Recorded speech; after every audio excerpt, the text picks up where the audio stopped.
my husband poured hot soup over my head and screamed, "You've got 10 minutes to leave." I started laughing. Because in that moment, covered in tomato bisque with witnesses watching, he had just handed me everything I needed to destroy him. See, what Daniel didn't know was that 10 minutes earlier, I had inherited his father's $38 million fortune.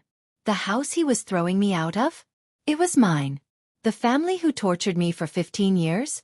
They were about to lose everything. And that soup dripping down my face? That wasn't my humiliation. It was his. This is the true story of how I went from being a woman with nothing to the woman who took it all back. Where are you watching from?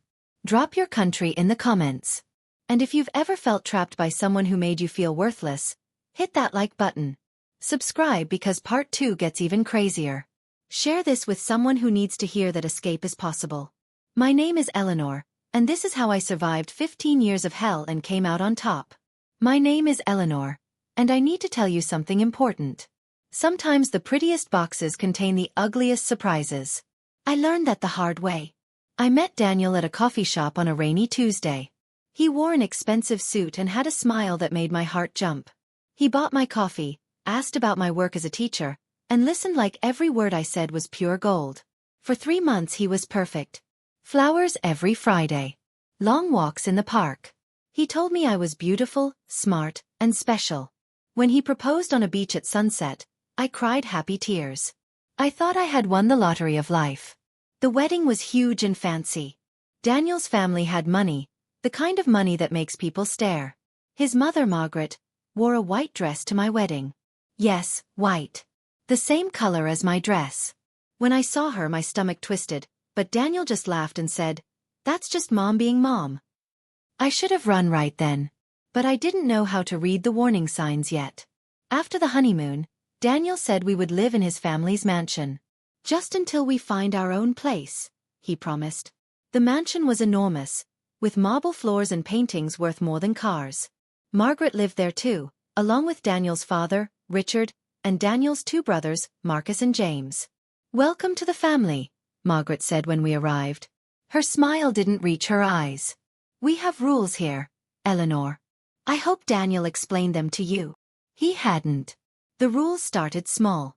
Dinner was at 7 o'clock sharp every Sunday. Everyone had to attend. No excuses.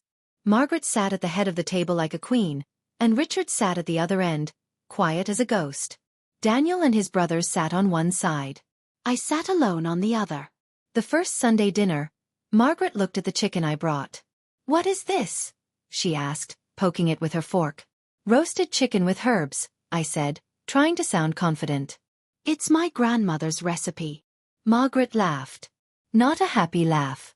A cold, mean laugh that made everyone else at the table look down. "Your grandmother must have hated cooking. This tastes like cardboard. Daniel, did you marry a woman who can't even roast a chicken?" My face burned hot. Daniel said nothing. He just kept eating, like his mother hadn't just insulted me in front of everyone. Marcus and James snickered into their napkins. Only Richard looked at me with something like kindness in his eyes, but he didn't speak either. That was just the beginning. Every Sunday, Margaret found something wrong with me. My hair was too messy. My dress was too cheap. My laugh was too loud. My voice was too soft. Week after week, she threw little knives made of words, and they all stuck in my heart. "Eleanor, dear," she would say in that sweet, poisonous voice, "perhaps you should take some cooking classes. Or fashion classes. Or classes on how to be a proper wife. You clearly need help." I started to dread Sundays.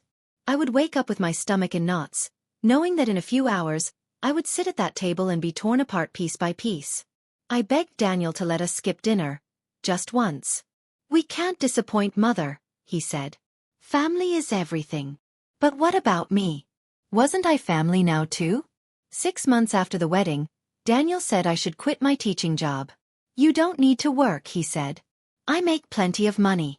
Besides, Mother needs help around the house." I loved teaching. I loved my students and the way their faces lit up when they finally understood something hard. But Daniel kept pushing. He said I was being selfish. He said real wives supported their husbands by taking care of the home. He said I was embarrassing him by insisting on working like we were poor. So I quit. And the moment I did, the trap closed around me. Margaret gave me a list of chores every morning. Scrub the floors. Polish the silver. Wash the windows. Cook the meals. I became a maid in a mansion that wasn't even mine. Daniel gave me a small allowance for groceries, but I had to show him receipts for every penny I spent. My own money, the money I had saved from teaching, slowly disappeared as I used it for things Daniel said he couldn't afford. "I'm having some business troubles," he told me. "Just help me out for a few months." A few months turned into a year. Then 2 years. Then 5. My friends stopped calling because I could never meet them. Margaret always needed something done right when I was about to leave the house. My parents lived far away, and Daniel said we couldn't afford plane tickets to visit them. I felt like I was disappearing, becoming smaller and smaller, until I was almost invisible. But someone was watching. Richard, Daniel's father, sat in his leather chair in the corner of the living room every evening, reading his newspaper. He never said much, but his eyes followed me. When Margaret was especially cruel, I would catch him shaking his head slightly. When I brought him his tea, he would nod at me and whisper, "Thank you, Eleanor. You're very kind." Those small words kept me alive. 10 years passed. Then 12. Then 15. I was 40 years old and had nothing. No job. No money. No friends. No escape. The Sunday dinners got worse. Margaret started criticizing me in front of guests, making jokes about how Daniel had married down, and how unfortunate it was that we never had children. "Probably for the best," she would say. "Eleanor wouldn't know how to raise them properly anyway." Daniel never defended me. Not once in 15 years. He just sat there, eating his food, drinking his wine, acting like I wasn't being destroyed right in front of him. I thought about leaving 1,000 times. But where would I go? I had no money. No job history for 15 years. No car in my name. Nothing. Margaret made sure I knew it too. "You should be grateful," she told me one Sunday after dinner. "Without this family, you'd be nothing. You'd be homeless. Remember that." I went to bed that night and cried into my pillow so hard I thought I might break. I felt like a prisoner in a beautiful cage. And I couldn't see any way out. But Richard was planning something. Something that would change everything. I just didn't know it yet. Everything changed on a Wednesday afternoon when I found the envelope. I was cleaning Daniel's office, dusting the bookshelves like Margaret had ordered me to do. A paper fell from behind some books. It was a letter from a bank I had never heard of. I picked it up and my hands started shaking as I read it. "Final notice. Your account is overdrawn by $47,000. Immediate payment required." $47,000? How could Daniel owe that much money? He always said we were comfortable, that his business was doing well. My heart pounded in my chest. I kept searching and found more papers hidden in the back of his desk drawer. Casino receipts. Betting slips. Loan documents with Daniel's signature. Daniel was gambling. He had been gambling for years. And he was losing everything. I sat on the floor of his office, surrounded by evidence of lies, feeling sick to my stomach. But then I found something even worse. Documents with my signature on them. Loan applications I never signed. Credit cards I never opened. My name was on papers I had never seen before. He had been forging my signature. Using my name to borrow money. Making me responsible for his debts without me even knowing. That night at dinner, I watched Daniel laugh and joke with his brothers like nothing was wrong. I looked at Margaret, who was talking about how important family reputation was. And I realized something that made my blood run cold. They all knew. They had to know. Margaret controlled everything in this house. She knew where every penny went. She knew Daniel was destroying us, and she didn't care. Maybe she even encouraged it, because it kept me trapped. After dinner, Richard asked me to bring him his medicine in his study. I did like always. But this time, when I handed him the glass of water, he spoke in a voice that was stronger than I had ever heard. "Close the door, Eleanor. We need to talk." I closed the door, my heart racing. Richard pointed to the chair across from his desk. "Sit down," he said gently. "I know you found the papers today. I saw you come out of Daniel's office with tears in your eyes." My mouth fell open. You knew." "I've known for a long time," Richard said, and his face looked tired and sad. About the gambling. About the forgery. About everything Margaret has done to you. I've watched it all, and I'm ashamed to say I stayed quiet for too long. Why? I whispered. Why didn't you stop them? Richard leaned forward, and I saw tears in his eyes. Because I was a coward, Eleanor. Margaret is a strong, cruel woman, and I let her run this family while I hid in my study. But I'm dying now. The doctors give me maybe 6 months. And before I go, I need to make things right. I felt tears running down my face. I don't understand. This fortune, this mansion, everything you see here, it's not Margaret's. It's mine. I built the business. I earned the money. And I get to decide where it goes when I die. Richard pulled out a thick folder from his desk drawer. I've been working with my lawyer, David Sterling. A good man. Someone you can trust. We've been preparing for this moment for 2 years. He slid the folder across the desk to me. Everything is going to you, Eleanor. The house. The business. The investments. All of it. $38 million. I couldn't breathe. I couldn't think. What? No. That can't. Why would you? Because you're the only good person in this family, Richard said, and his voice cracked with emotion. For 15 years, I've watched you be kind when they were cruel. I've watched you work without complaint. I've watched you bring me tea with a smile even after Margaret spent an hour tearing you apart. You're the daughter I wish I had, Eleanor. You deserve this.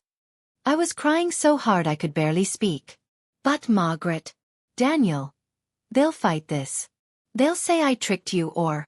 They can try, Richard said with a small smile. But David is very good at his job. We've prepared everything. Medical evaluations proving I'm completely sound of mind. Video recordings of me explaining my wishes. Psychiatric reports. Legal documents that would take an army of lawyers years to break. And I've left detailed notes about Daniel's crimes, Margaret's abuse, all of it. If they try to contest the will, everything goes public. He reached across the desk and took my hand. Eleanor, listen to me very carefully. You are not worthless. You are not stupid. You are not lucky to be here. You are a smart, capable, beautiful woman who has been beaten down by people who were afraid of your strength. Those words broke something open inside me. I sobbed, really sobbed, for the first time in years. All the pain, all the humiliation, all the fear came pouring out. I feel so trapped, I cried. I have nothing. I am nothing. No, Richard said firmly. You have everything. You just can't see it yet. But you will. Here's what we're going to do. Over the next hour, Richard laid out a plan. I would start secretly rebuilding my life. I would use the small allowance Daniel gave me to open my own bank account at a different bank. I would reach out to my old school and see about substitute teaching, just 1 or 2 days a week when Margaret thought I was running errands. I would document every insult, every manipulation, every moment of abuse. I would take pictures of Daniel's gambling receipts and the forged documents. I would build a case, piece by piece, until the day Richard died and the will was read. It won't be easy, Richard warned me. You'll have to pretend everything is normal. You'll have to sit through those dinners and bite your tongue. But every day, you'll be getting stronger. And when the time comes, you'll be ready. How long? I asked. I don't know, Richard said honestly. Maybe 6 months. Maybe less. But Eleanor, I need you to promise me something.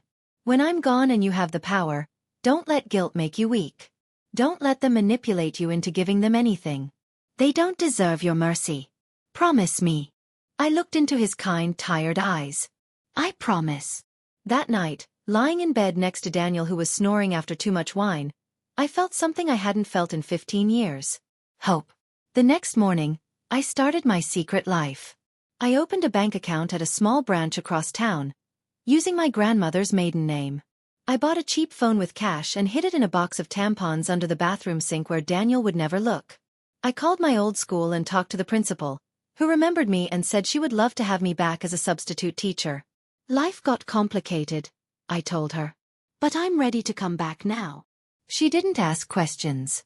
She just said, "Welcome home, Eleanor." I started teaching 2 days a week. I told Margaret I was volunteering at a charity. She didn't care enough to check. The first time I stood in front of a classroom again, I almost cried. I had forgotten what it felt like to be respected, to be needed, to be valued. Every night, I documented everything.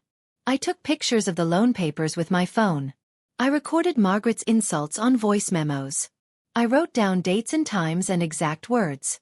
I built a mountain of evidence. 4 months passed. Richard got weaker. I spent more time taking care of him, bringing him meals, reading to him, sitting with him. Margaret complained that I was neglecting my other duties, but Richard insisted he wanted me there. One afternoon, Richard asked me to help him to the window. He looked out at the garden and said, "Eleanor, I need to tell you something else. About Daniel." My stomach dropped. "What?" "He's having an affair. Her name is Brittany. She works at the casino. I hired a private investigator last month to confirm it." Richard handed me another folder. Pictures, hotel receipts, text messages. Everything you'll need. I opened the folder and saw Daniel with a young blonde woman. They were kissing. They were holding hands. They looked happy. I thought I would feel devastated. But instead, I felt relief. This was the final piece. The final nail in the coffin. Daniel wasn't just a liar and a thief and a coward. He was a cheater too. "Good," I said, and Richard smiled sadly. "Good indeed," he said. 2 months later, on a cold Tuesday morning, Richard passed away in his sleep. I was the one who found him.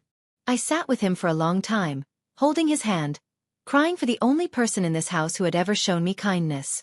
The funeral was big and expensive. Margaret wore black and cried dramatic tears. Daniel looked tired and worried. Marcus and James stood like statues. I wore a simple dress and said goodbye to my friend, my ally, my savior.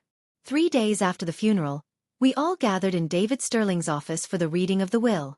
Margaret sat in the biggest chair like a queen about to receive her crown. Daniel sat next to her, already counting his inheritance in his head. Marcus and James looked bored. I sat in the corner, quiet and invisible, like always.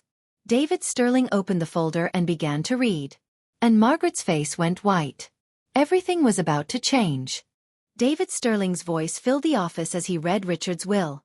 With every word, Margaret's face got whiter and Daniel's hands gripped the armrests of his chair tighter. "To my wife, Margaret Thompson, I leave $1, in recognition of the cruelty and manipulation she has inflicted upon this family for 30 years. Margaret gasped. "What? This is insane." Richard was sick. He didn't know what he was doing. David continued without stopping. "To my sons, Daniel, Marcus and James Thompson, I leave $1 each, for enabling abuse and failing to show basic human decency." Daniel stood up. "This is ridiculous. Dad wouldn't do this. Eleanor, she must have poisoned his mind, she." "Sit down, Mr. Thompson," David said coldly. "I have 17 hours of video testimony from your father, recorded over 6 months, with 3 independent psychiatrists confirming his complete mental competency. If you wish to contest this will, I should inform you that your father also left detailed documentation of your criminal activities, which will become public record in any legal challenge." Daniel sat down fast, his face red. David looked directly at me. "To Eleanor Thompson, who showed kindness when others showed cruelty, who maintained dignity when others sought to destroy it, who proved herself worthy of trust and respect, I leave my entire estate. The mansion and all properties. The business and all investments. All bank accounts and assets. Approximately $38 million. Additionally, I leave her complete authority to decide what, if anything, any member of this family receives." The room exploded. Margaret was screaming. Daniel was yelling about lawyers. Marcus and James were arguing with each other. I sat perfectly still, feeling the weight of Richard's gift, his trust, his love. "There's more," David said loudly, silencing the room. Richard also left instructions. "The family has 30 days to vacate the mansion. Any legal challenge will result in immediate prosecution for Daniel's forgery crimes and public release of all documented abuse. He has prepared everything, and I am authorized to execute his wishes fully." Margaret turned to me with pure hate in her eyes. "You little thief. You manipulated a dying old man. You're nothing but a gold-digging." Careful, Mrs. Thompson, David interrupted. Eleanor now owns the roof over your head. I suggest you speak respectfully. I found my voice. It was steady and strong. I'll give you all 60 days instead of 30. But after that, you need to leave. I walked out of that office with David beside me, leaving them screaming behind us. For the first time in 15 years I had power. Real power. And I was just getting started. The next month was chaos. Margaret hired 3 lawyers, but David destroyed every argument they made. Marcus and James moved out quickly, wanting nothing to do with the drama. Daniel stayed, growing more desperate and angry every day. He tried to sweet-talk me, then threaten me, then beg me. I documented everything. I also did something else. I hired my own investigator to dig deeper into Daniel's life. What we found was worse than I imagined. He owed money to dangerous people. He had drained his brother's trust funds. He had stolen from the business. And Brittany, his girlfriend, was pregnant. 6 weeks after Richard's death, I decided it was time to end this. I planned one final Sunday dinner. I invited everyone, including David Sterling and a court reporter. I told Margaret it was to discuss arrangements. Margaret couldn't resist one last chance to feel powerful. She showed up in an expensive dress, her hair perfect, ready to put me in my place one more time. I made soup. Margaret's favorite. Tomato bisque. Everyone sat at the table. Margaret at one end, where she always sat. Me at the other end, where Richard used to sit. Daniel beside his mother. David and the court reporter off to the side. Quiet and official. Well, Eleanor, Margaret said with that cruel smile. Have you come to your senses? Are you ready to stop this foolishness and give this family what rightfully belongs to us? I looked at her calmly. No, Margaret. I'm here to give you what you actually deserve. I nodded to David. He opened his briefcase and pulled out folders. Lots of folders. Let's start with you, Daniel, I said. My voice was clear and strong. You've been gambling for 12 years. You've lost over $600,000 of family money. You forged my signature on 18 different loan applications. You stole from your own father's business accounts. You're having an affair with Brittany Mason, who is currently 3 months pregnant with your child. And you owe dangerous people money that you can't pay back. I slid photos across the table. Daniel's face went from red to gray. And Margaret, I continued, turning to her. You've spent 15 years emotionally abusing me. Humiliating me. Breaking me down piece by piece. Richard documented everything. Every cruel word. Every manipulation. Every time you made me feel worthless. It's all here, recorded and witnessed. Margaret's mouth opened but no sound came out. I stayed quiet all these years because I thought I had no choice, I said, and now emotion was creeping into my voice. I thought I was trapped. I thought I deserved the way you treated me. But Richard showed me the truth. I didn't deserve any of it. Not one single moment of your cruelty. Daniel suddenly stood up and grabbed his bowl of soup. Before anyone could stop him, he poured it over my head. The hot liquid ran down my face, my hair, my clothes.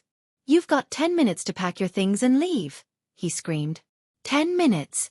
Get out of my house. I sat there, soup dripping from my hair, and I started laughing. Really laughing.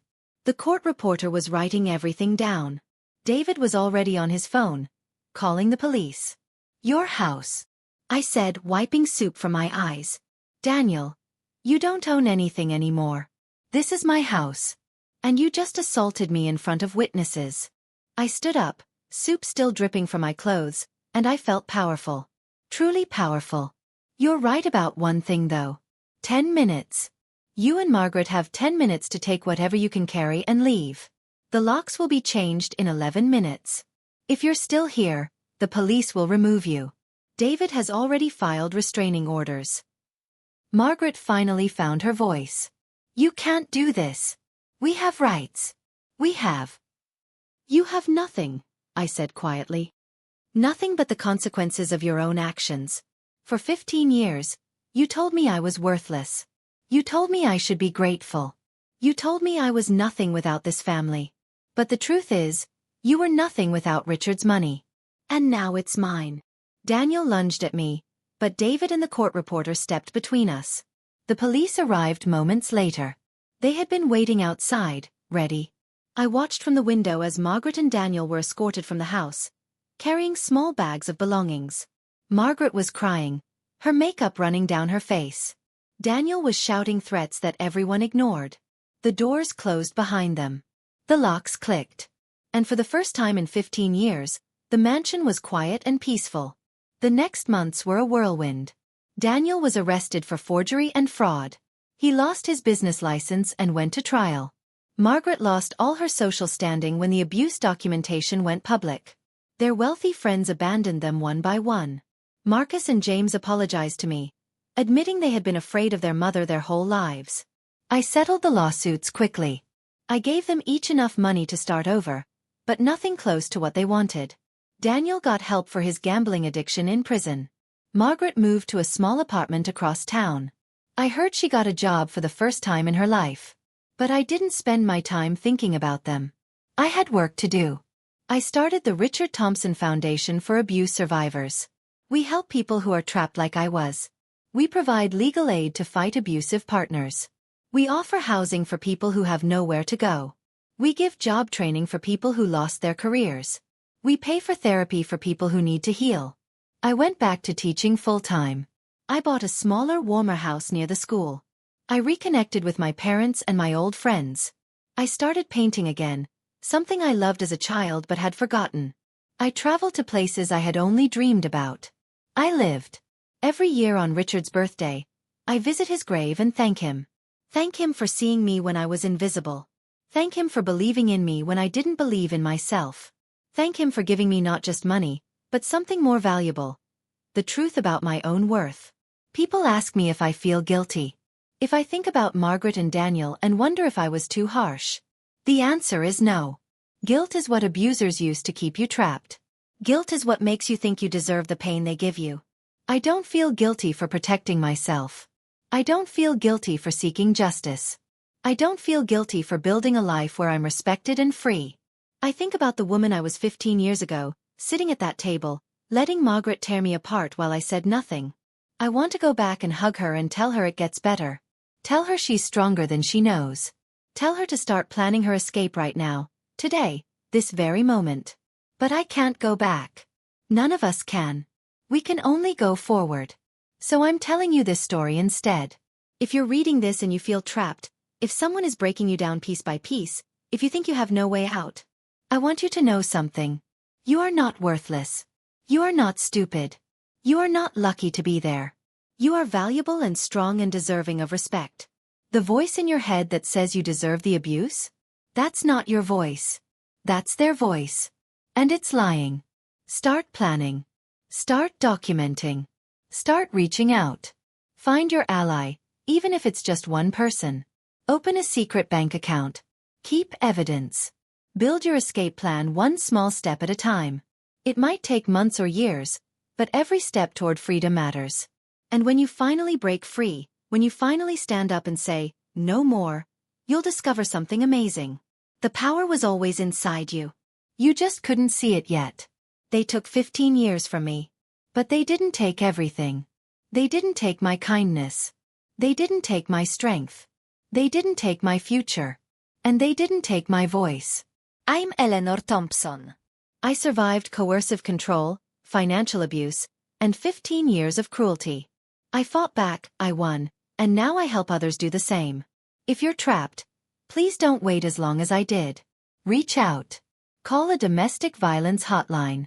Talk to someone you trust. Look into legal aid. Check if there are resources in your community. The Richard Thompson Foundation is real, and there are organizations like it everywhere, ready to help. Your life is precious. Your freedom is possible. Your future is waiting. All you have to do is take the first step. And remember, the soup on my head wasn't my shame. It was his. The humiliation wasn't mine to carry. It was theirs. You don't have to carry it either. Put it down. Walk away. Build something beautiful. I did. And so can you.